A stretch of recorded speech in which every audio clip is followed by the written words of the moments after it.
California. Mhm. It's when the wind is blowing, especially at that 80 miles an hour, you don't stop the fires, and it's really tragic. Let's hope that we don't have loss of life. The fire that went around my house had 3 people die, and I just people, you have to get out of your home, and you have to do it sooner than you think. So anyway, we need to call it to order. We need our board selection for chair and vice chair for 2025. So is there a nomination? Well, just to make it clear to everyone that I'm willing to serve as chair if the Board of Commissioners is willing to return to the tradition of rotating the chair, I will nominate myself for chair for 2025.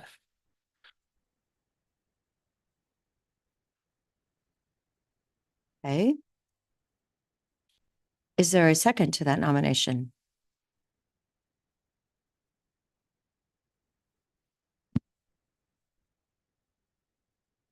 Hmm.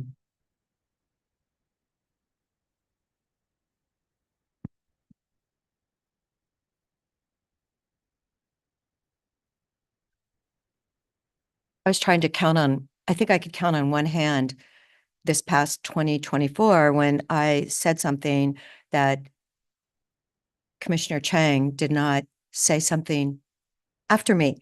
So I'm like thinking, well, if you're the chair, I guess you would definitely have that choice. And we always have that choice as commissioners, any one of the 3 of us. So if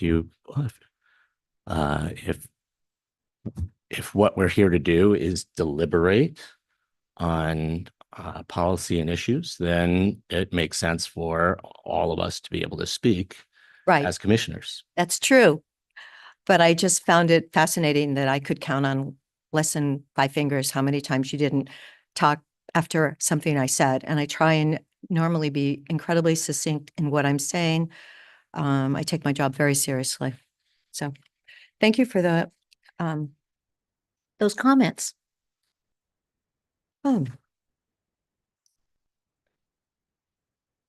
So let's see. So Commissioner DeBonne, you're not going to second it?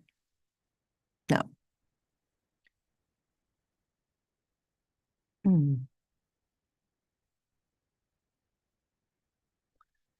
So what I believe that if we don't have a second and we don't have another motion, is there a legal standing what we do? Pursuant to the code, it would default to the member with the longest tenure. It would become chair. The member with the second longest tenure would be vice chair. So in this situation, it would be Commissioner DeBonne by default would be the chair. And so by default, if there is no selection, Commissioner DeBonne would become the chair because he is the longest serving member, and Commissioner Adair would be the vice chair because she is the second longest serving commissioner. Okay, and I could nominate Commissioner Chang then for vice chair. You could. Okay. So I nominate Commissioner Chang for vice chair. I will not serve as vice chair. I served as vice chair in 2021, and it has never produced the result of me being appointed as chair for the next 3 years. So serving as vice chair is a meaningless role.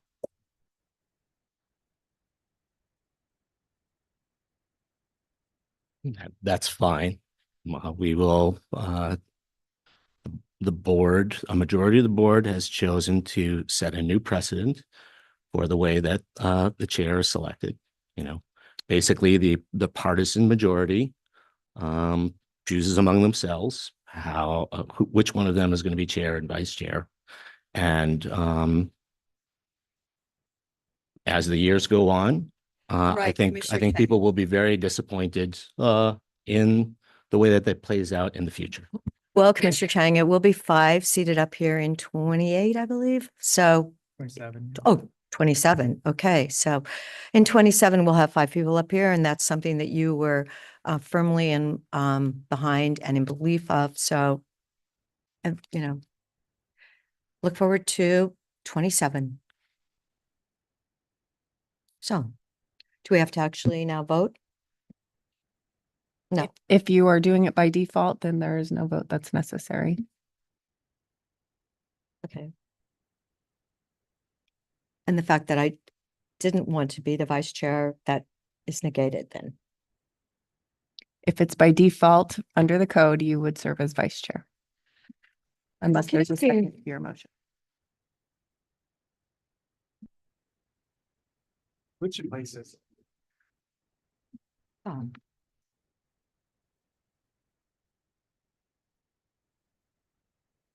So this is our first meeting of 2025. I want to thank everybody for joining us here. It's a shame that we're in this situation. As I say, it feels like a kind of a sideswipe of attack at the leadership and the definition of the culture of the county. And Commissioner Chang, you're an agent of change, and we do have political differences. We do vote 2-1 on a lot of issues, but also 3-0 on a lot of issues. So, it's a shame we're here, but I'm honored to be able to run the meeting today, and I'll be the chair for 2025. I do have some notes here about, who are we talking about here? We're talking about elected county commissioners, 210,000 people or so, the services of the people. I do come in here to love all and serve all. I believe in working hard and playing hard. So there's a couple other notes here. Supporting private property rights. One of the things that comes across our desk is land use. I think the land use system is ground to a halt in the state of Oregon. Support opening the book on the statewide land use system. Some of the situations we're in are just heart-wrenching. Support public safety for everyone and economic activity for the people to create wealth, afford housing, plan for retirement. So there's big picture items here. Defensible space with a sense of urgency. Commissioner Dare started the meeting with concept of what we're seeing down in California, but that's up to all of us. Defensible space with a sense of urgency right now. Groundwater protection, that means providing the opportunity for sewers in some rural areas.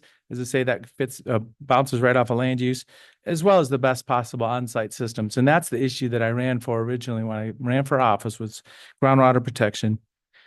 Fiscal responsibility, living within our means. This is a moment in time where our revenue is limited and the growth is happening all around us. So it's just some of the values of what we're at here. And there's a lot of common ground too. So I know. I would say there is a lot of common ground, and I was under the impression that serving as chair was about facilitating the business of the Board of Commissioners and not promoting your particular ideological slant when you are chairing the meeting. Well, see, and that's where you don't can- give me you can confidence that step that's not back. what's going to happen. Well, which I mean, puts you in this you're putting out your positions on issues right now in association with assuming the chairship. What am I supposed to think? I'm supposed to think, oh, he is saying that as chair, he's going to advance these particular perspectives on issues. There's just a small slice of opportunity as the chair to set the direction, as I say, and you don't give me confidence that you wouldn't do that either. So that, I guess that's the situation we're in. I can promise you that I would. But I mean, the way I've seen you work with the closed door policy and kind of working away all around trying to, get an agenda going, it doesn't give me confidence that there is partnership here. There is no room to pursue priorities and policies that I am interested in on this board. When we were working through the comp plan, I came to every meeting. I presented what I was interested in seeing in the chapters, and I had to fight even for factual errors to be changed in the draft comp plan, not actual policy perspectives or policy positions, but you all wanted to dispute statements of fact that I was trying to correct in the document. So that is an illustration of how the dynamics of this Board of Commissioners have worked, and why I absolutely, if there is no room to put out different perspectives and different policy positions at this dais. How I have to, if I want to see those advance, I have to talk to the people who are the ones who elect us and put us here in the first place. Well, and I'm comfortable in, representing the people too. So, we are where we are. I mean, I don't know, we're not going to solve anything here during. No, we're not. Okay, well, thank you very much. So at this time, beginning the meeting, we're going to start with the Pledge of Allegiance. Please join me. Pledge allegiance to the flag of the United States of America and to the republic for which it stands, one nation under God, indivisible, with liberty and justice for all. Hopefully that brings us a little bit more common ground here for the work of the people. So at this time, citizen input. So this is for topics not on the agenda. And I've just got a few items here. So Mr. Ron Bozell is the first item on here.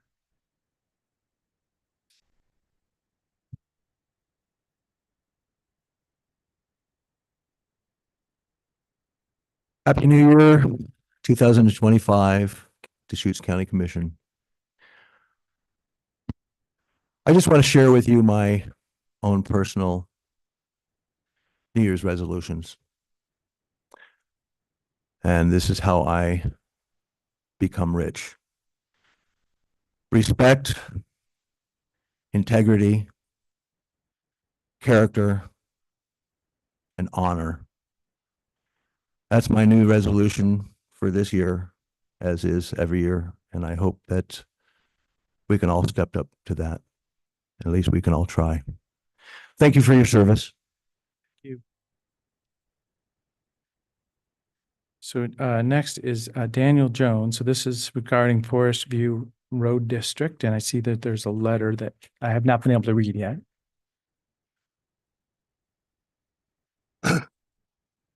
Yeah, my letter is actually a speech, but I left you guys a copy of it. Okay. Because I can't get through it. Sadly, it touches base on exactly what I just witnessed here.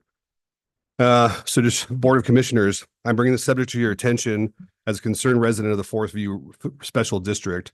I'm concerned because the district has not held an election for its board positions in 8 years. I have lived in the current residence within the district. They have never asked the district members for input on who holds these positions. Instead, the board itself elects the next board members and also overextends its term limits. Larry LaRue has been in office for 2 terms as of today and plans to stay in for another term. When confirmed about this as at the district's last board meeting, Mr. LaRue claimed that nobody is willing to take his position. He did not notify the district of this coming seat vacancy and subsequently will hold his position yet for another term. He has now held his chair position for 6 years and is planning on holding it for an additional 3. I have been told that both Tim Whitehall and Craig McHugh have both been placed on the board recently, and nobody in the district was informed of these positions becoming filled or available. I provided a copy of a letter I received dated 12/27 from the Forest View Special Road District. It is in response to a grievance I served on them on 12/17. My grievance was in regards to term limits of the board positions expiring, no circulation of positions opening, and no district input regarding positions being appointed, as I just shared with you. This response the response correspondence from the board of the district cites that Tony DeBone was contacted and that I am incorrect regarding the context of my grievance. I've been informed that the only authority of the commissioners regarding this is to appoint board members. I believe there's an oversight and the members of the district are to have input when appointing these positions. I'd like to conclude my speech with some rhetorical questions to the commissioners. How do the commissioners determine if the placement is the best fit for our district? Do the commissioners confirm with the district members that this is their desire, or does it not matter what the residents that live in the district and that pay the taxes want? Was there a letter of recommendation to the commissioners prior to appointing these board members? Do all the commissioners confirm these appointments? I'm sure that you would agree it would be against election laws if commissioners retain their seats beyond term limits while excluding the taxpayers' rights to vote, elect them. They would violate what our democratic electoral system has been founded on. I believe the commissioners should revisit the outdated and dysfunctional appointment process that has been adopted by the county. I can only assume this process was adopted due to convenience of the county. Resorting back to Chapter 371 on elections through the Secretary of State would relieve almost all of these types of issues. To assume that not one of these districts to assume that once these districts were formed, they needed not ongoing governance can dissipate for ongoing governance can dissipate does not seem wise. My verbiage was sucked. I will say, just to add, that's my speech. I did give a letter from Forest Root that cites you, Tony DeBone. And after hearing your guys' discussion here, I will tell you that in the last 8 years I've lived in Little Pine, Tony DeBone, you only operate on what your personal agenda is. So it's sad to see what just happened here. And I completely agree with Phil Chang. Thank you very much. Let's discuss offline. I'm available for that. If I could just say, Mr. Jones, Here's a response for you. we do, I mean, I'd just like to say a few things. We do not administer, the clerk does not administer the elections for special districts, or for the special road districts. And it would take a lot of money away from the actual road maintenance if they did.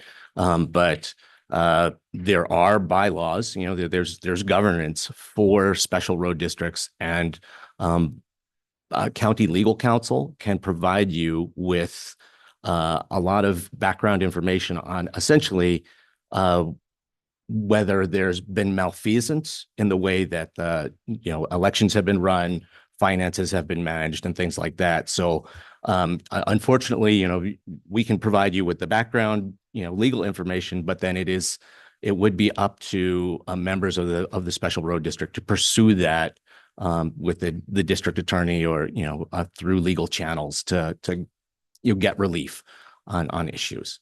And I will be pursuing this legally. So I just want to bring this to the attention. Well, my concern is that Tony is appointing board members over the last 8 years with no input. I don't understand why. That's my concern. so yeah, the special district has the authority and the requirement to run public meetings according to state law and appoint board members. So you're going down a path that we all need to learn about together, make sure you're comfortable with. But yeah, I mean, I'm experienced enough to know that we're not working out of the bounds of what a special district does. We're not working out of the bounds, like what our relation to your district, the district tells us who was elected, and then we appoint them.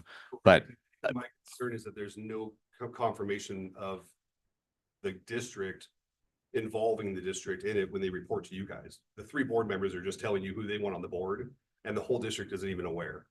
That's my concern. And I don't think that's really following the precedence of the way it was set up. And not your guys' fault. They're not giving you guys the information. I don't think the fault, but I do think that there could be a check, with the commissioners to check, like, was there involvement? So thank you very much. As I'm available for a board meeting too. I'll attend it with you, sitting side by side, and we can learn about this together. So we're all comfortable with what's going on. yeah, I do think, we rely on the referrals of the board itself, and that's just part of what makes the administration of, because you have a sense of how many special road districts there are in the county, and there's a lot of there's a lot of conflict. So I mean, if we were really involved in each of the special road districts' business, it would consume a phenomenal amount of time. But the check on special road district boards misbehaving is your legal recourse. And I'm sorry, we can't be more helpful, but if you need any assistance getting that information, and it is really clear and helpful background information from county legal counsel, please let us know, or please let me know. Who would that be? Kim is part of our legal counsel team. Get that information possibly. Yeah, I can certainly point you to the ORSs. I can't provide legal advice, but I can certainly point to the ORSs. Not going to stay. Yeah. Thanks. Yeah, thank you. Next is Mr. Greg Bryant.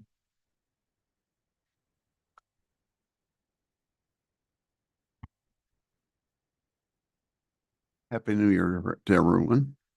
I'm here to come up with was wanting the county to come up with a community plan for Deschutes-Boro Woods. I'm currently with NMPO TAC Committee. I'm also with Regional Public Transit and with DRW board member, and also on DRW Firewise coordinator. So I'm sort of busy, but whatever. What it is we have 5,600 residents in Deschutes-River Woods. We are the third largest community in Deschutes County. And I would like to have the county to look at a community plan. You've done one for Tumalo, you've done one for Terrebonne.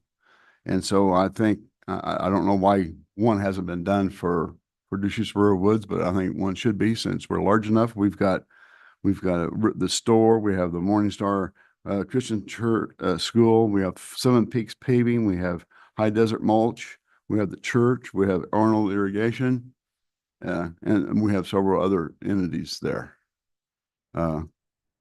And population of Terrebonne 2020 was 1,393, and the one in Tumalo was 574. I mean, we're at 5,600. So I think we're due to have a community plan.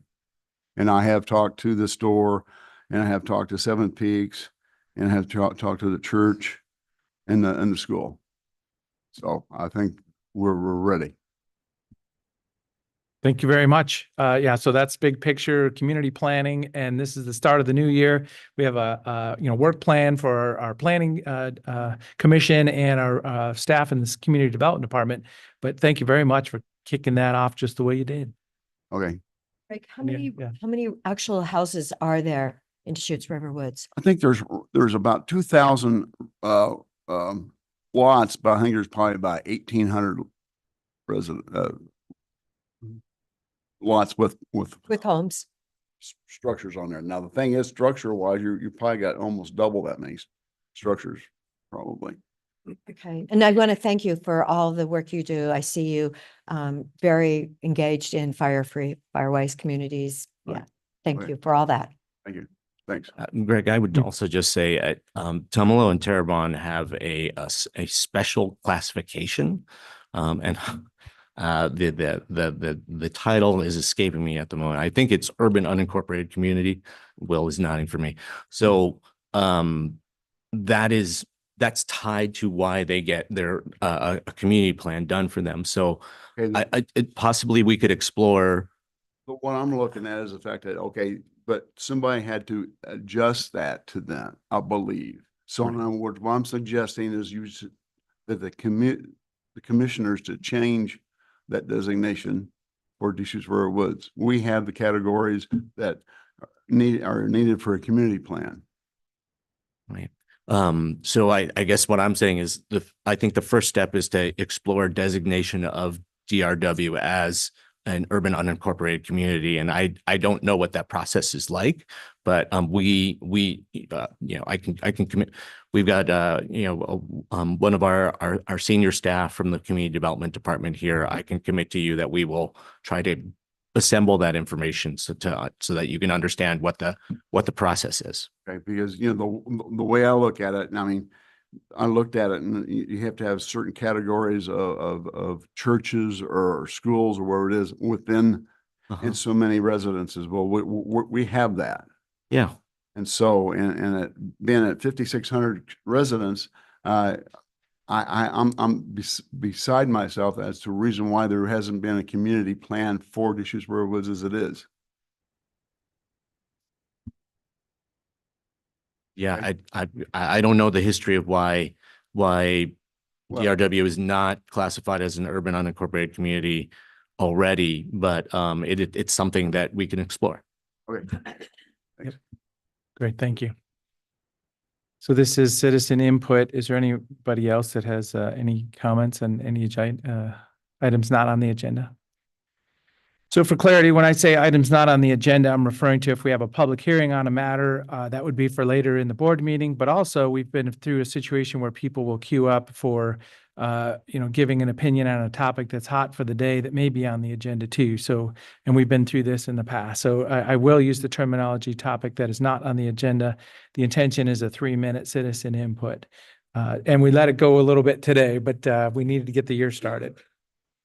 Is there anybody online for public? Okay, so seeing none, on to the consent agenda. We do have 11 items here, some financial resolutions and a couple sets of minutes. So move the consent agenda. Second. I have just one teensy little Post-it note. There was a comment about removing RVs in southern Deschutes County, and I think Commissioner Dare, you said Lisa Clark from BLM, and it ended up Alyssa, ALYSSA, instead of just Lisa. Okay. So if you could, it's just a bullet point on page 10 of December 4th minutes. Pretty simple change. With that, if that's accepted. Sure. Asking for the vote, Commissioner Dare, Yes. Commissioner Chang, Yes. and chair votes yes. Thank you.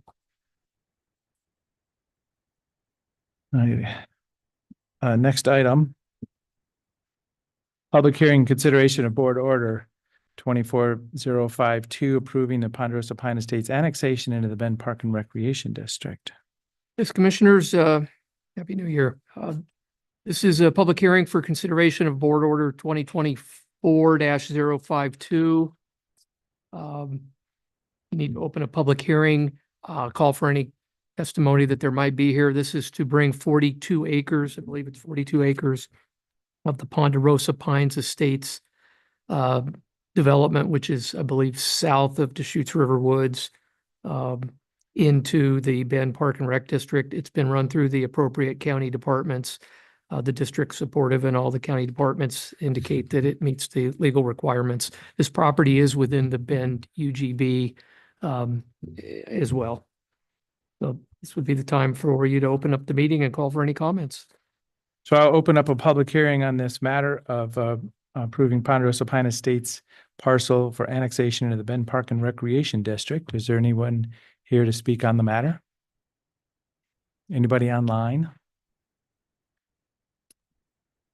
Seeing none, I will close the public hearing on this matter.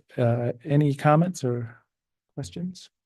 My only question was whether it's within the UGB or not. So Yeah. thanks for answering. It is, yes. So yeah, am I understanding this is about a 40-acre parcel that will be developed at some point, being in the UGB, this will be housing at some point too. So, but this is separate. This is just the Park District annexation. Correct. Well, Just a moment ago, we had a public hearing on the matter. No, please join us then. So you're in the room, you're a resident of the area. Let's acknowledge this is reopening the public hearing for a concerned citizen that happens to live close. Sorry about that. This is Greg Brand again. And my question on here is, okay, I know that's in the UGB. Now, why is this segregated out to be charged for Bend Park and Rec District where the other areas of UGB are not? Well, so yeah, we'll acknowledge that's a question. So do you have any other? Yeah, so you're learning about the topic right Probably a now. legal question. Yeah, so thank you for that. So let's call that your testimony, and then we'll get a little bit of information on that topic. gotcha. Yeah.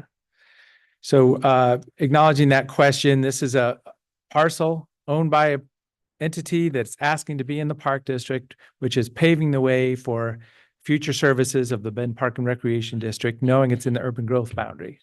You hit it. Yeah, there you go. So it's just an ask by the property owner. Okay. Now, there are some benefits, obviously, being in the district, and folks will pay less money to sign up at Juniper and things of that. Oh, they'll have an annual, and yeah, Whatnot. it'll be on the tax bill. So, okay, any other questions or comments, or is there a motion? I'll move approval of board order number 2024-052. I'll second it. Okay, been moved and seconded, order approving Ponderosa Pines Estates annexation into Bend Park and Recreation District. Any other discussion? Seeing none, Commissioner Chang, Yes. Commissioner Dare, and Chair votes yes. Thank you. Thank you. Item number 13, consideration, consideration of second reading of ordinance number 2024-012, Destiny Corp Properties LLC Comprehensive Plan Amendment and Zone Change. Good morning, Commissioners. For the record, Anthony Regini, Community Development Department. As you're aware, this is a request for a change in the zone from EFU to multiple use agricultural, or MUA 10, and a corresponding comp plan change from agriculture to rural residential exception area. Should the board adopt today, the ordinance will become effective 90 days, which will be April 8th. Great. Is there so this is second reading. There's no changes between first and second reading? No changes. Is there a motion? I move approval of second reading of ordinance number 2024-012 by title only. And I will second it. Any other discussion? Seeing none, Commissioner Dare, Yes. Commissioner Chang, No. and Chair votes yes. So at this time, this is second reading of ordinance number 2024-012 by title only, an ordinance amending Deschutes County Code Title 23, the Deschutes County Comprehensive Plan, to change the comprehensive plan map designation for certain property from agriculture to rural residential exception area, and amending Deschutes County Code Title 18, the Deschutes County zoning map, to change the zone designation for certain property from exclusive farm use to multiple use agriculture. Is there a motion for adoption? Move approval of ordinance number 2024-012. And I will second it. Any other discussion? Seeing none, Commissioner Dare, Commissioner Chang, No. and Chair will vote yes. Thank you very much. You.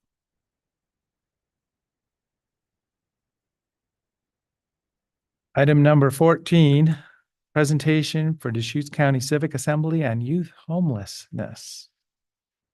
I want to thank the group for joining us today. Some familiar faces. We've been through this a few times. I did receive this presentation or the recommendations at the COIC board meeting also. Introductions. All right. Well, thank you very much. And we're going to treat this as a New Year's celebration of sorts for your support and from both the board and staff for this process that we ran through last year. My name is Josh Burgess. I'm a retired colonel in the U.S. Air Force Special Operations pilot and now the director of the Central Oregon Civic Action Project. I'm joined by 2 of the 30 delegates who showed up on day 1 of our assembly last fall, Kathy Rustling and Alex Lehman, who will speak as well. I'm just going to run through a quick overview of how this assembly went to give the public a sense of there was a vote by the county board and also the city of Bend to support this process last fall.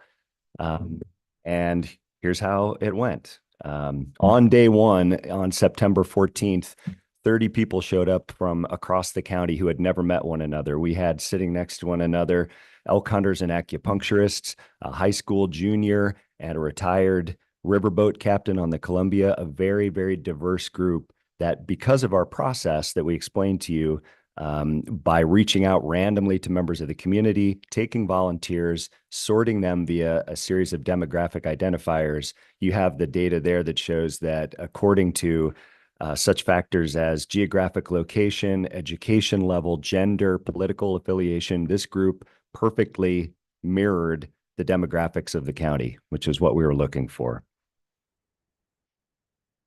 And I'll remind you as well what our real outcomes here were. Of course, we're looking. This was an assembly to focus on the challenge of youth homelessness here in the region, where we have some very severe challenges, which have been acknowledged by a large number of initiatives and programs supported by the county and the CHRO and COIC.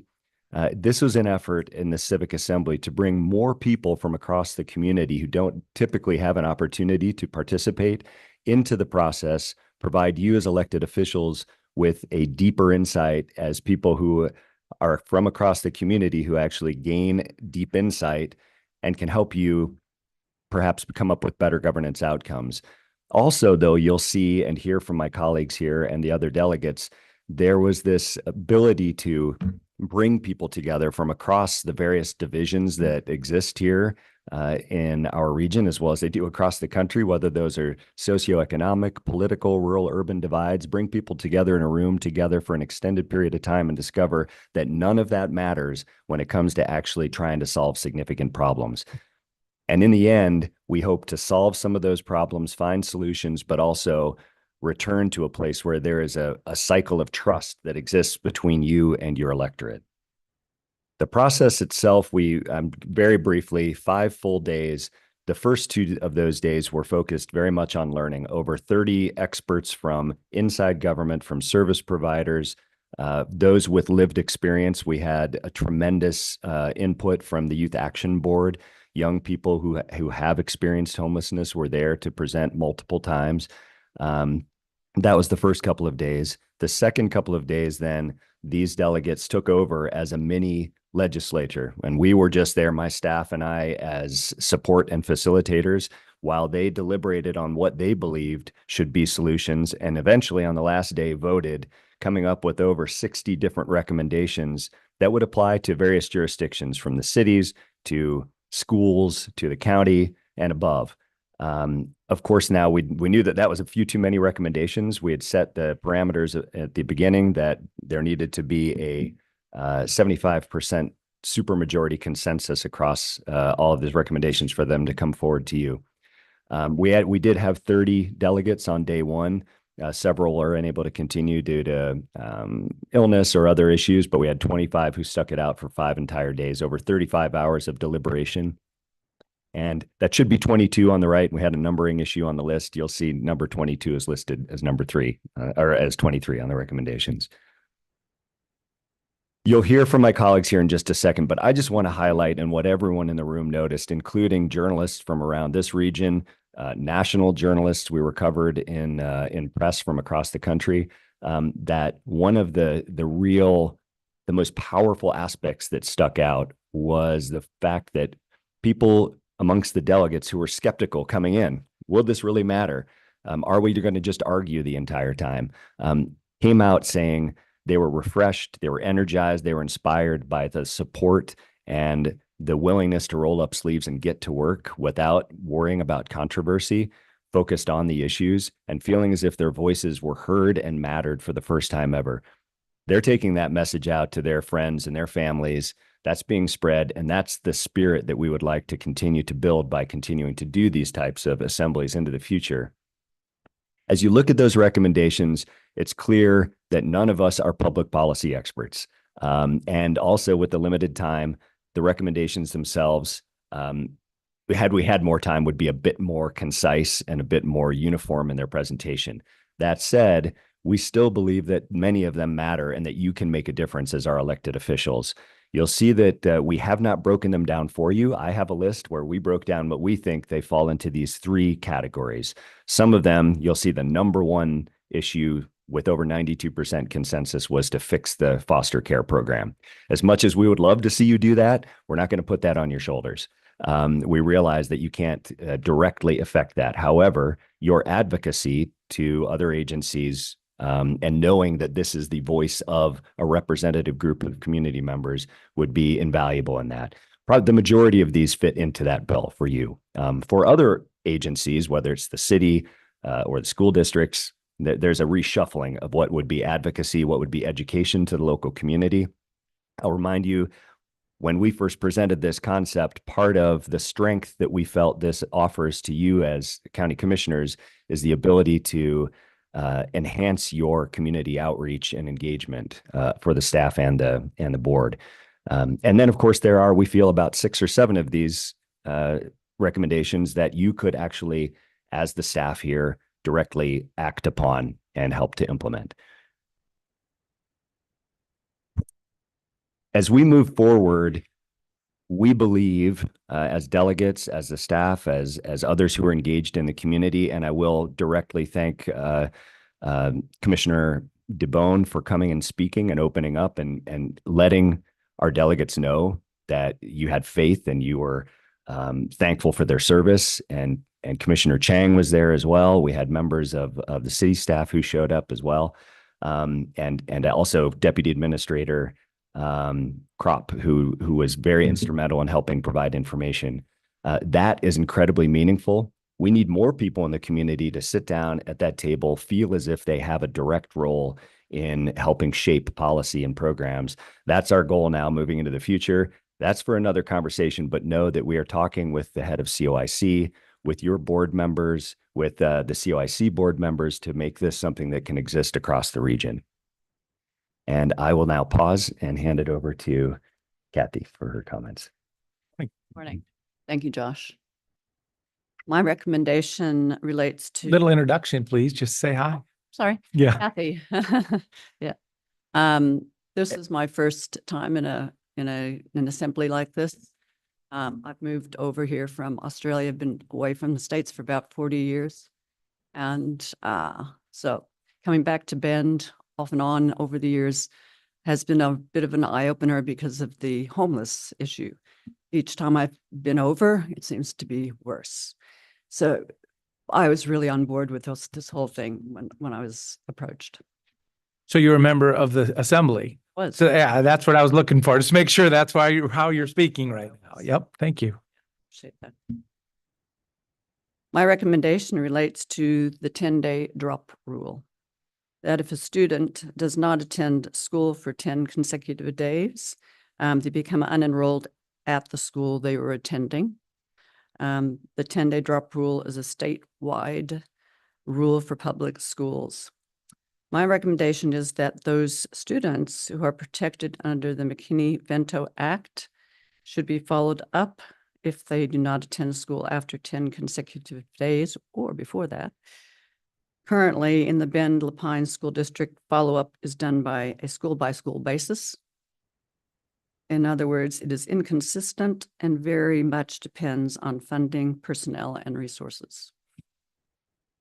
And by way of reminder, the McKinney-Vento Act states that it's a federal law, and it states that the educational agencies must ensure that each houseless child and youth excuse me, has equal access to the same free, appropriate public education, including public preschool education as other children and youth. So in speaking with Sandy Schmidt, who was one of our speakers at the assembly, and she is the McKinney-Vento liaison point of contact for the Bend Lapine School District. She says that she would like to see the liaison officer be made the point of contact for these youth, and if schools had a go-to liaison officer, the liaison officer would be responsible to connect with the parent family members to assist with the barriers that the youth is facing to stay at school, such as transportation, resources, food, etc. Many schools benefit from a program called FAN, you're probably aware of that, Family Access Network. And the relationships can be formed in that environment with the liaison officer, and she could work or he could work with the advocate to assist that. I wanted to also read an email from Sandy that I got this morning. And she wanted to pass on her apologies for not being able to attend, but she wanted to say that I appreciate giving me a chance to review and respond to what I prepared and sent to her. She says, McKinney-Vento status is confidential, and very few school personnel know who is eligible for the McKinney-Vento program. Therefore, McKinney-Vento liaisons are in the best position to monitor McKinney-Vento attendance and 10-day drops. So chronic absenteeism rates are higher among our students who are unstably housed or houseless, and is the precursor to a student being 10-day dropped. Monitoring the attendance of our McKinney-Vento eligible student via reports and coordinating with key school personnel and community agencies to support school attendance is imperative. Having our community partners include the school districts on their release of information forms when working with youth and families would be incredibly beneficial. It says it all, really, because, I mean, she's the officer. She knows what she's talking about, and she's the go-to person. Finally, I'd just like to, in closing, to say that education, can break the cycle of homelessness. It's the imperative thing. Not only should homeless youth who are under the umbrella of the McKinney-Vento Act be followed up, but those whose families are not considered homeless, so as to ensure that those children and youth do not fall into homelessness in the future. So, if you have any questions. Yeah. And now if it's up to you if you want to do questions at the end, or we're going to just sort of go en masse. Your choice. Okay. Alex. All right. Just a little background on me. I'm an Oregonian. I was born in Oregon. On the Oregon coast, my family moved to Bend back in 2001. So I grew up here, middle school, high school. This is my hometown. I got to see it grow into what it's become in Bend. And I love Deschutes County. I grew up hunting, fishing, camping. This is my home. I joined the Navy, left for 4 years, came back, didn't see anywhere in the States that matched Deschutes County's beauty. So I'm very passionate about this area. I would also like to say that this opportunity that was given to us was huge. I think a lot of people in the community tend to just fill in the dots on their electoral ballot, turn them in, and then forget. And then we'll go on social media, we'll complain about the things happening in our area. We'll say, yeah, we're going to do something about it. And then we just go back to our lives. So getting this in the mail was a huge jump start to what I felt like was a tremendous opportunity to get involved. And I hope that there are more like it. One of the recommendations was to create another assembly to discuss the housing crisis in Deschutes County, because it plays a huge role in homeless families and doubled up families, people who are living, there's like 4 families living in one house at some point. They're one of my neighbors, 1-bedroom apartment. There's like 3 families living in it. Because of the rent and the housing market. Anyway, so if more opportunities like that arise, I think they're great. It was a good coming together of a bunch of different people, a bunch of different backgrounds, and there wasn't any bickering. Political opinions had no sway in any of our conversations because they didn't have a place there. This is a humanitarian matter. It wasn't a political matter. Anyways, there were 3 topics on top of hers that I thought would benefit you guys taking a little extra look at. One of them, recommendation number 1, developing programs to help transition out of the foster care. One of the biggest things that we ran into or was talked about was the high percentage of homeless youths from 18 to 25 from the foster care system.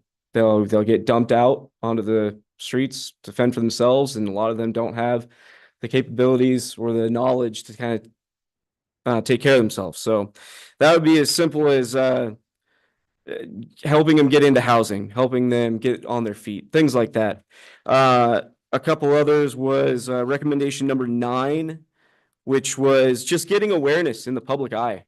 I think me personally, I had the kind of perception that a lot of the homeless was just drug users, because that's a lot of what I see. You don't see the families, you don't see the kids, you don't see the people struggling. You see the people, on the street yelling at a sign, but that's a minority. What I learned, the majority of them are just people trying to get by. And I think a public awareness campaign in the county through social media, through billboards, would do a lot for the public perception to gain more support behind helping these people, instead of just assuming, well, they're just, strung out and they don't deserve our help. And then lastly, and this one strikes really close to home, is prioritizing funding for mental health care for minors. This is a very personal matter for me. When my stepdaughter tried to kill herself the first time in the hospital, we were told that she didn't try enough times yet, so she wasn't able to get help because she had only tried to commit suicide once and not twice or 3 times. She was on the bottom of the list. The fact that there is a list is disturbing. Currently, right now in Deschutes County, I believe there is only 1 mental health and drug use program. Rimrock Trails, I think, pretty much is the only one around here for inpatient. There might be more now. I mean, this is older information. For youth. There's one in Redmond, We're actually working on building another one in Crook County. here in. Oh, okay. Redmond. It's currently in process. Very good. Yeah. Been talking about it for years. We've been begging for this, and it is going to happen. Good. So there we go. One recommendation down. There's a, Perfect. there's this, 16, and I was honestly shocked that it was so far down, because when you have to, like, as a parent, send your child to Portland, Yeah. we can serve all of Eastern Oregon, Yep. which really, and we know we have the Kids Center here, which is really such a gift to our whole side of the mountain. Yeah, and that's eventually she did wind up going into a couple of places in the valley, and they're so dated and old. I mean, it was almost like it was like a insane asylum from a horror movie in some of them. Anyways, yeah, I just to close up, it was an amazing experience. I met a lot of really good people, and I hope to be more involved in the future and continue on with them. Thanks, Alex. I'll just wrap it up with, this is just two examples of an amazing group of local residents who came together, some of them who had experienced homelessness themselves or had family members. We heard from some heart-wrenching stories from young people from around the community, and it galvanized this group to action again. And one of the things that really brought them together was hearing from elected officials on day one saying that you would be responding to this. We understand that this is a presentation of the recommendations to you, but we are very, very hopeful, and the delegates are asking on a daily basis, when are we going to hear back from the various jurisdictions here on what's going to be done with our recommendations? So our strong ask is to hear back once you've had the time to properly review and talk with staff and hear what action you will take on these recommendations. And once again, deep thanks for everything. And we're here. Hopefully the questions will go to my delegates. I'm the process guy, but I'm happy to answer as well. Thank you. I have a question. I know a lot of grandparents that are raising their grandchildren because their children are drug users. And so they've taken over that responsibility. And yet I didn't see any of the recommendations here, how to help those grandparents don't lose their way, especially when they become teenagers, because it's so important. But no, I personally know a lot of grandparents that we have a really a tremendous drug using population, and it's affecting our kids. So did you guys discuss that at all, Alex? So to that note, a lot of the all of the recommendations actually were based on the people presenting information to us. So we didn't receive any information on behalf of grandparents. So that wasn't really in our minds. Also, on the note of the drug use, obviously is a problem in Central Oregon. I don't think that is a question. Most of what we were discussing did not fall under the drug use category. It was mainly geared towards families that are struggling and children who have been abandoned were struggling. So if that answers your question. No, I do believe we have a lot of abandonment here. And, it's really, I'll never forget my kids' kindergarten teacher telling me how much, she goes, "You love your kids?" And I go, "Doesn't everyone?" And she goes, "No." Yeah.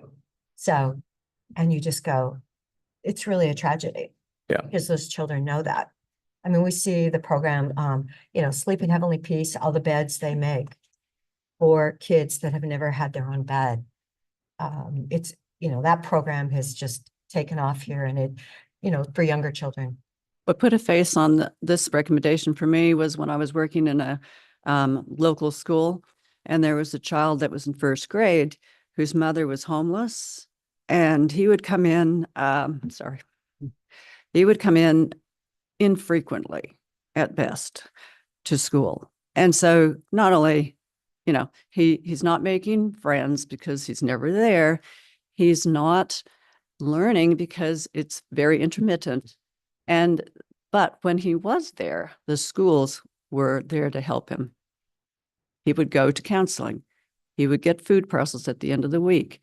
He would get, grocery items. He would get clothing from the Fan Advocate. So that's why the push of getting these kids into school and to stay there as much as possible, this is the thing. I know, I would hope, because we have one of the worst graduation rates in the nation in Oregon, that letting someone miss school for 10 days, I would pray that after 3 days, they would like, okay, what's going on here? Is your child sick? What is it we can do to help? And I also want to acknowledge Assistant League. A league does a really wonderful job of giving clothing in our community too. They're a great resource. So we have a lot of resources here, but yeah, letting someone miss school for 10 days just seems incredibly too high. Commissioner Dare, I'd like to also just acknowledge something we didn't talk about as much, which is the service providers and the nonprofit organizations around the community that are doing incredible work.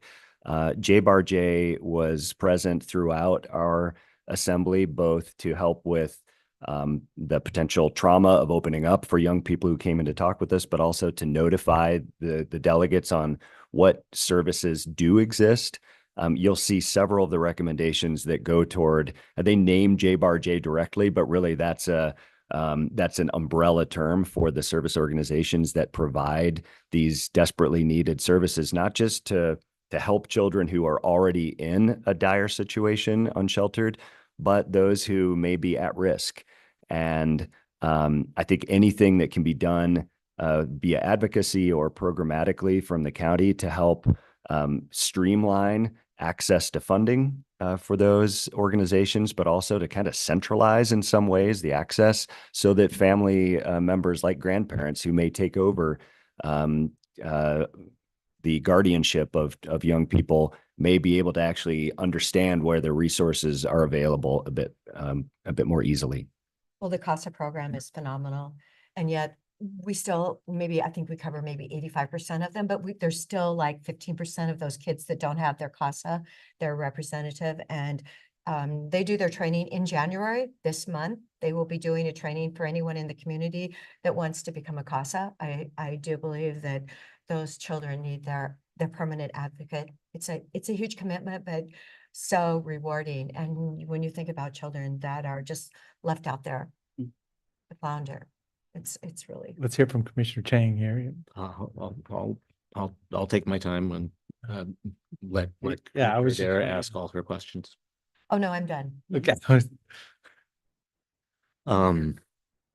I guess I would just start by expressing great thanks to the people who committed 5 days of their lives to dig deep into these issues, to put their heads together with people who they weren't familiar with before, and to develop this set of, the language may be not as polished as you like, but this is an excellent set of recommendations.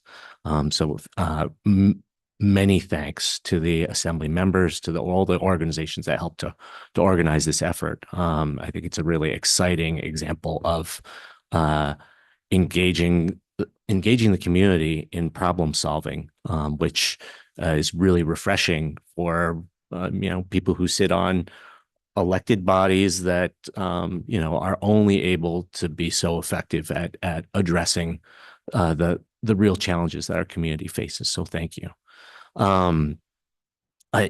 It's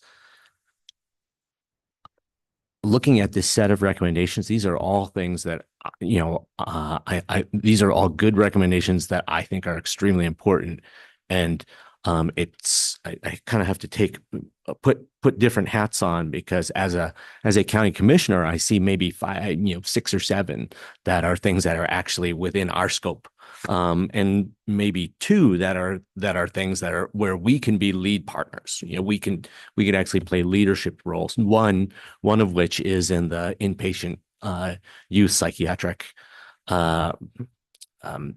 service needs or facility needs. We have been pushing a bill in the state legislature for a couple of years. It was first introduced in 2023, and I'm hopeful that it will come back in this 2025 legislative session. But that's something that'd be worth talking with our state legislators about. They're aware of this issue and this need. There's the opportunity to create something like 3 to 4 regional youth psychiatric inpatient centers, around the state. And here in Central Oregon, Bend or Redmond would be a very strategic and logical place for one of those regional centers to land. So we just need to get this bill passed, and then, there will be state support, and we can find members of our congressional delegation are willing to try to make earmarked funding happen, to get federal support, to make that a reality. But there's a lot of legislative process that has to happen before we can get there. And that's, that's a thing that's out of our, it's out of our control. We can advocate for it, but we can only put up so much of the funds that are necessary to get that built, because these kinds of facilities are really expensive to build. The other one that I would just mention that I think the county can play a real leadership role in is this central hub concept, recommendation 2. And I just wanted to mention that we already provide, and it's not nearly sufficient in terms of hours, but every weekday of the week, we run a program called The Drop. So there's a space in Bend 3 days a week, 3 afternoons a week, in Redmond 2 afternoons a week, for youth at risk to come and just have a peaceful place. There's games, there's laundry machines, there's all kinds of snacks, all kinds of things to make it a safe and welcoming space for them. But again, it's only afternoon hours, and 3 days a week in Bend, 2 days a week in Redmond. That is, I think, kind of the kernel. It's that you could build your recommendation number 2 around. So we're trying, we're committed to at least part of that hub right now, and getting other entities involved like Parks and Rec would be great. I mean, the more resources we can put together, the more of a complete support system we can offer.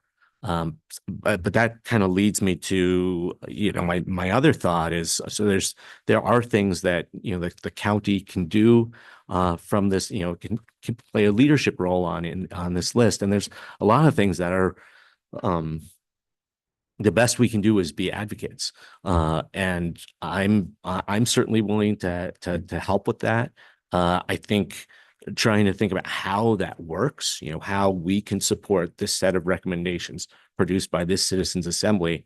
I think a starting point might be for the Board of Commissioners to run through this list together and say, these are the ones that, we can all stand behind. We will help advocate for, and we write you a letter and says, these are, these 12 recommendations, 14 recommendations, I don't know what it would look like, are things that we feel very passionately are community priorities. We can, give you this letter, which you can use to show to, the governor, the state legislator, the school districts, Bend Park and Rec, whoever. And, I would be willing, if we can produce such a letter, I would be willing to come and stand beside you when you go to speak to some of these entities, and voice this, at least my support as a county commissioner for these recommendations.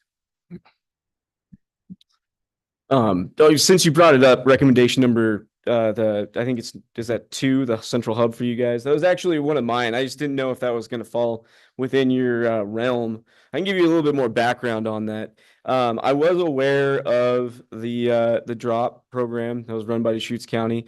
This was kind of a brainchild of mine after listening to all of the different nonprofits like JBARJ, all these organizations that we have, because we have a lot of resources in Deschutes County to help these at-risk teens and families. The problem is a lot of them don't know who they are or where to go. And when you're in these situations, a lot of times you don't have a car. So you'll figure out a way to get to JBARJ, and you'll travel down there and you'll be like, hey, I need help. And they're like, man, we can't help you, but this place across town can help you. And they're like, well, I'm going back to wherever I live. because I don't want to deal with that right now. So the main goal behind it was to get a space for all of these organizations and information to gather in one place so that they could give that information out and help people. Not necessarily have like beds or anything there, because that would be huge, but at least have like an office space with one representative so that they could make contact with the people who are in need of their services. And then Ben Parks and Rec came to my mind because I worked for Ben Parks and Rec for a while, and they have a great organization. They're community based, and they have a very large volunteer corps who are involved in a lot of different aspects of the community in Bend. So getting them just active in this situation would also increase awareness within the community. And I think it would just be a good partnership. But anyways, that was kind of my thought process on that. Great. I can. Well, so for discussion, you said you're gonna wait for a response, and I like the idea of writing a letter. So this is Deschutes County. We're kind of the middleman of government. We got a city, we've got the county and the state and the federal government. So my point is, let's not set ourselves up for, well, they didn't respond the way I wanted it to, or I'm going to wait until they do what I want them to do. I mean, we got to be careful with this. This is the first time. I'm supportive of everything we're doing here. Some of these recommendations are going to be just pure advocacy. Yeah, I spoke to a legislator. I told him our great idea, one of 60 that didn't go anywhere or whatever, I mean, there's just going to be awkward moments in there too, but let's build that trust. I mean, that's exactly what my point here right now. You're meeting with City Bend also, or you already have? We met with the subcommittee. We're meeting with the full city council, I think early next month. Yeah, as I say, so I mean, Commissioner Chang just mentioned we can review, we can put a letter together, we can take action, where we can right away also. But let's not set ourselves up for that. Well, we gave it to them. Why didn't we get farther? And let's all work together, because 6 months from now, it could just be that awkward moment where like, well, whatever's in your head, let's make sure we communicate and go back and forth a little bit. Money, money's the thing that jumps right out at me. Oh, this would be great if we had money for this and money for that. Deschutes County proper, we're getting on a narrow path for the services we provide. Basically, we're kind of looking at flat budgeting. We've got a lot of services, a lot of people at the county, but there isn't like the extra bank account balance to go invest in something right now. Legislature is going to make some big moves this year. So let's look to them to define the priorities. And this can be very valuable in the legislative choices that come up. The youth mental health facility, everybody knows, it used to be like 475 per 100,000 state hospital institutionalization stuff. I'm talking about the 60s, but we're way down now, like 15 per 100,000. And sometimes we're seeing them on the street corners. And that's that subset we talked about, not you're doing a broad brush there. But yeah, there's things that would need to be dialed at the state and local level. So let's just work together on that. The transportation one jumped out, and I think we got emails on that. Hey, make sure the bus system's rocking and rolling. There's funding for the buses. The buses are rolling. I want it to be a premier transportation option for locals and visitors alike. So then it ends up, should we charge $1 to get on the bus? And I'm handing this back to you. Should we charge $1 to get on the bus or not? Because right now, with an open door policy, anybody and everybody can ride. Sometimes it's a moving warming shelter, which is awkward. We're talking about youth here. So maybe we should charge $1 to get on the bus, just so we have the people that need to get somewhere comfortable with getting on a bus that's not a moving, warming, or cooling shelter. And as I say, I'm not trying to judge there or push buttons, but there's big choices in there. We need to be supporting each other also. So, sure. Chair and Commissioners, I'll just say, if you haven't seen, and have you seen the article in the New Yorker? Yes. That was just published on December 31st. What could citizens assemblies do for American politics? And Oregon County is looking for solutions to youth homelessness. So it convened a random selection of residents to come up with ideas. That's the title article. I just shared it with commissioners by Rick Romeo, for those that are looking for the article, December 31st, 2024. Our Deputy County Administrator, Eric Kropp, is quoted, which is fun for us. Nationally. Really just such a such a fantastic article that really captures everything that you've just shared so incredibly well. And we also have a 7-minute mini documentary that encapsulates that as well. And I'll ensure that you get the link to that. It's on YouTube and we'll have it on our website. And just to amplify that, I've received outreach from 5 different states, cities within 6 different states around the country wanting to know more about what Deschutes County and Bend are doing to bring people into the process more. And I think this spotlight on our region is really a fantastic thing, and it shows the way we can cooperate. The fact that we presented to the board of the COIC 2 days after the national election and had everyone applauding what members of our community did together is just an example of how we can work together to kind of cool the temperature and actually get some things done. And we very much appreciate your support. Great. Well, as I say, I've been supportive up front and in the middle, and now here we're receiving these recommendations, and it's not done. We're just starting a process here. So that's what I would close with. I would just encourage members of the assembly to hold us accountable. Like I said, there's, maybe only a third of your recommendations are things that the county can play a real direct role in. But I would encourage you to hold us accountable for those things. And I would also say that there are a whole lot of entities besides the city and county and COIC that need to hear your recommendations. And, again, school districts, the legislature, the governor, Oregon DHS, Neighbor Impact, Mountain Star, Bend Park and Rec. I mean, some of these entities were named basically in your, in your recommendations. And I hope that you'll somehow make sure that step is completed, that they hear directly from the assembly, that, what you're asking them or hoping that they're going to do. And then you can hold them accountable too. Thank you. Thank you. Have a great day. But this time, other items, this is our first meeting of the year. We're all set there. Anything, Nick?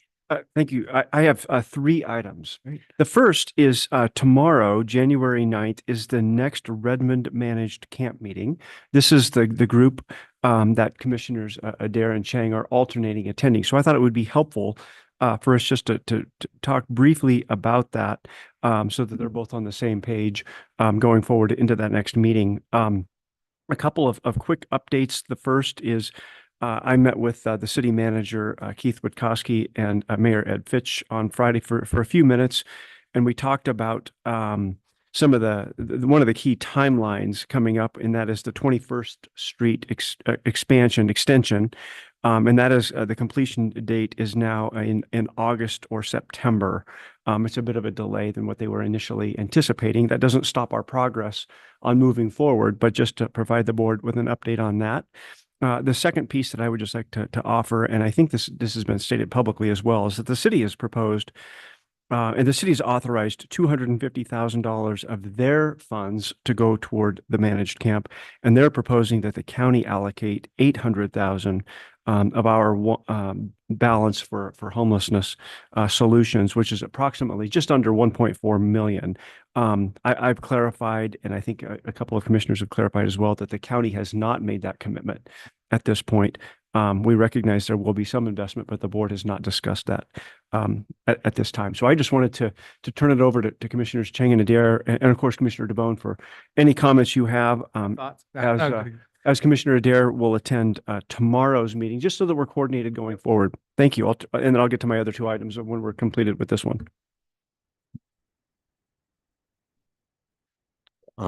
Well, I might just kick this off by saying that the 800,000 that has been discussed on Redmond's end, I believe is only for the capital construction costs for the managed camp, and does not include funds for the actual operation of the managed camp. So that is, it's a big concern for me that we're not planning for and budgeting for actually running this thing yet at this point. So I $800,000 may be an appropriate amount, but I would like to see a whole package of, this is what it's going to cost to build and to operate this before we sign up for before we commit a huge proportion of our remaining ARPA funds.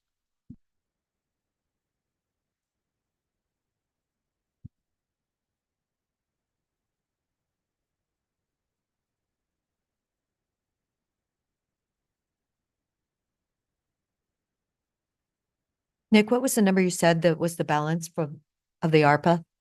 It's just under 1.4 million. It's to be exact, of course, not accounting any interest, but about 1.397 million is about what we have, just under 1.4. Does that include the 400,000 committed to service provision at Juniper Ridge, or is that before? This is the balance after that allocation. And then it includes the board's most recent decision to reallocate the $250,000 that was allocated to the Crow Coordinated Household Response Office. So this is the total funding that we have available after Juniper Ridge going forward for homelessness solutions, houselessness solutions, managed camps, whatever it may be.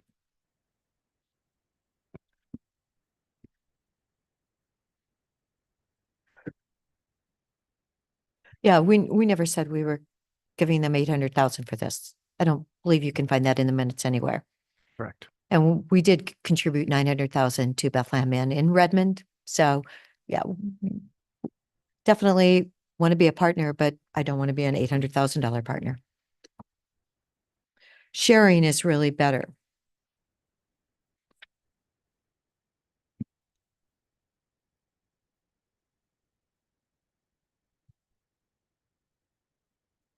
Share your thoughts. So I think we should have a long-term visitor area, extend a gravel road off the end of Antler into the north part of the property, and define a place for people. Low cost. It's going to be the place that people are offered when they're asked to move. So as you know, I didn't start with this managed camp. I started with that long-term visitor area. So I'm still in that position. Also, I'd like to set a date. Let's set a date, whatever the date is. We're getting feedback from the city that we're not going to have 21st Street, and that's high-speed entrance off of the highway there. And we could possibly, for X amount of dollars, put in a gravel access from the north. Wouldn't be a thoroughfare, wouldn't be a through connection. It would be access. And as I say, it'd still be that long-term visitor area that I've been talking about.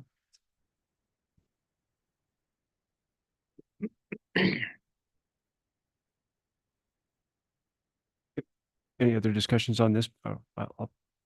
Before I go on to the other two, but I don't want to Okay. jump in. All right. Thank you for those updates for tomorrow. So Commissioner Dare, are you open to carrying the concerns about operating funds, operations to the meeting tomorrow? Definitely. As well as your concerns about just that high number. Yes. Thank you. My other two updates, very brief. One is that we have the Board of Commissioners annual retreat scheduled for Monday, January 27th at the Road Department. That will be a full day event just for the public information. And then the final piece I have is next Wednesday, January 15th, the regularly scheduled board meeting. That also the same day is the Visit Central Oregon Strategic Planning Retreat that Commissioner Dare serves on the VCO board. I also attend those meetings. And so that is from 8 a.m. until about 1:30. So of course, it's the board's choice whether you wish to move forward with meeting with two commissioners. And of course, I expect it would be a deputy county administrator and or to meet later in the day. And I do know that we have some topics that we need to address on the 15th. I don't believe we're meeting on the 13th. Or are we meeting on the 13th? I'm sorry. It's an AOC day, right? An Association of Oregon Counties Day. And there's also the state of the state that our chair may wish to attend on the 13th. So we won't be meeting on the 13th. So this will be the 15th. So we'll coordinate, and we can coordinate tomorrow morning if you wish at What our. about a 1 o'clock board meeting? Yeah. I'm sorry, I just planning around our regular schedule. I already made a physical therapy appointment that I desperately need Yep, yep. for my back Yeah. at this point. So I could still meet in the morning up till, 2 in the afternoon, but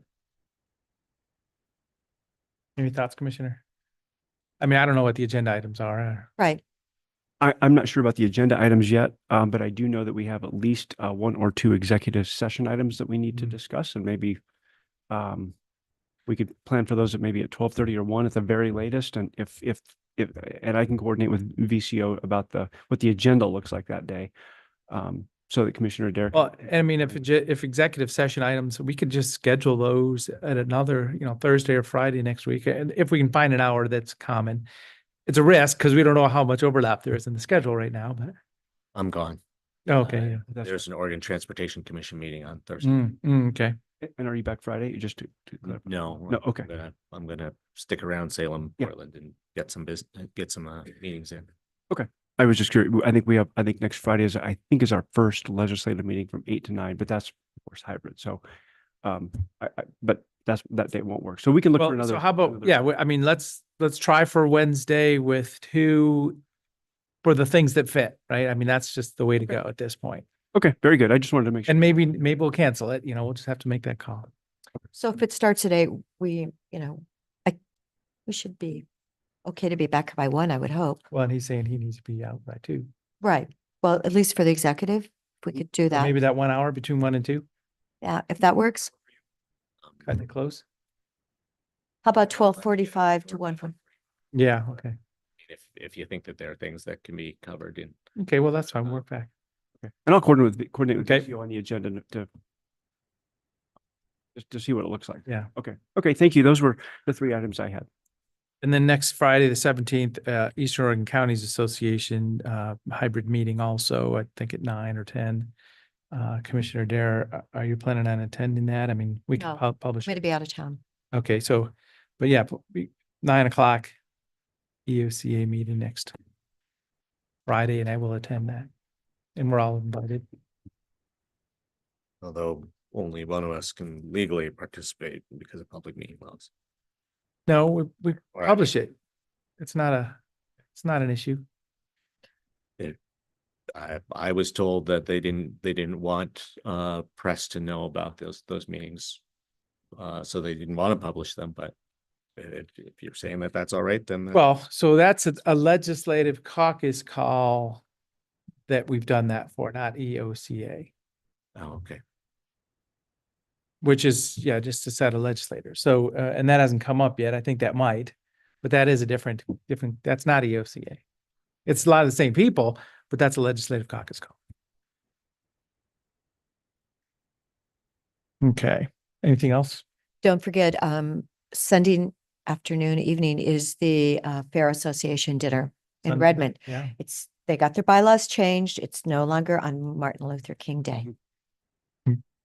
So And I then- hope you all have RSVP'd for that. I will be there, and then I'll be driving to Salem that night, so I can be there early the next morning in fact, I'll be stopping by the Oregon Emergency Management Office, OEM, setting up just planning for the statewide interoperability conference in May. So I'll be fitting in something before an AOC meeting, and then yeah, I'd be honored to attend representing the county for the State of the State address by the governor also. So I will be in Salem on Monday. Anything else? Yeah, I have, as I think you're both familiar, in spring 2024, the Forest Service, the EPA, and a whole bunch of state agencies engaged in a prescribed fire smoke management pilot that allowed us to accomplish something like 9 to 10 times the amount of prescribed fire in the areas immediately surrounding the west side of Bend that we've been able to accomplish in the last 10 years. on a given year. And there's they asked the University of Oregon to do an after action review of that effort, and there's a report available now. Sorry, I just shared one copy. And there are a lot of interesting, they're talking about us, and there's a lot of discussion of the very important role that Deschutes County Public Health played in helping to make this large amount of prescribed burning that we need to protect our community from wildfire possible. So I just wanted to share a copy of it in case any of you are interested, to kind of look back at what our role was, think about what the county's role will need to be if we want to continue having prescribed fire at that kind of scale, because I don't think there's any promises at this point that we're going to be able to do that much prescribed burning in the West Bend area, even this next year. And Promises by who when you say that? it would have to be a commitment of all these land management, community wildfire protection, and air quality regulatory agencies to make that happen again, essentially. Hopefully to find a more streamlined way of making that happen again, because it was extremely staff hour intensive to coordinate the smoke and the public health communications and the burning efforts this last year. Well, Mother Nature may have her own thoughts, but yeah, I mean, I support prescribed burning. I'm just saying it's silly to say that, well, we studied it, we're going to plan it when we didn't quite get there, so we didn't burn it, but it'll burn sooner or later. So Well, actually, what I support is I ran into someone from Terrebonne who has herds of goats. Jefferson County has used him. I believe Ben Parks and Rec have used him. But the day we were out for that prescribed burn review, the air quality index was actually above what we were supposed to be outside standing in. The air quality here in Deschutes County was, if you look at the average, the number has been horrific. We have had smoke, and it's been mentioned by several people that the smoke is becoming a huge concern. So I would love to start having those herds of goats being hired and using them as much as possible to get the underbrush, and actually starting to do some logging, because burning is just not really working. All of these areas in the West Bend project area have already been thinned, and the burning is the final step. And goats are great for live brush and grasses, but when you have 3 inches of pine needles on the ground, they're not going to help you very much.